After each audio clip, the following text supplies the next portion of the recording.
Mediat ruse kanë vënë në siklet kryeministrin Edi Rama, i cili është kapur gafil gjatë një takimi online që pati dje presidenti rus Volodymyr Zelensky me koalicionin e të vullnetshmëve.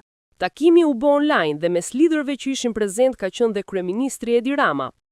Për mediat ruse kanë kapur një detaj interesante nga videot që ka shpërndar Zelensky në rrjetet sociale, ku bie në sy fakti se Edi Rama gjatë gjithë kohës mban dorën te koka dhe është i pavëmendshëm.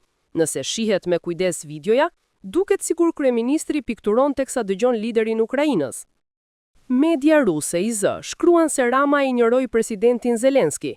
Kryeministri shqiptar Edi Rama, duke dëgjuar fjalimin e kreut të regjimit të Kievit, Volodymyr Zelensky, drejtuar vendeve të koalicionit të vullnetshmëve, kapi kokën me dorë. Me 25 nëntor, presidenti i Ukrainës postoi një videokonferencë në kanalin e tij Telegram.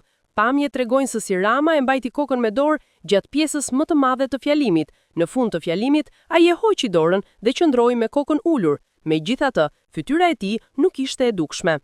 Të njëjtën gjë kanë bërë edhe mediat e tjera ruse, ku vënë pa faktin se si kryeministri është i shpërqendruar në konferencë.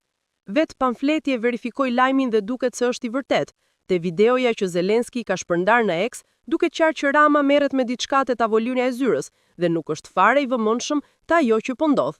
Më poshtë mund të shihni videon.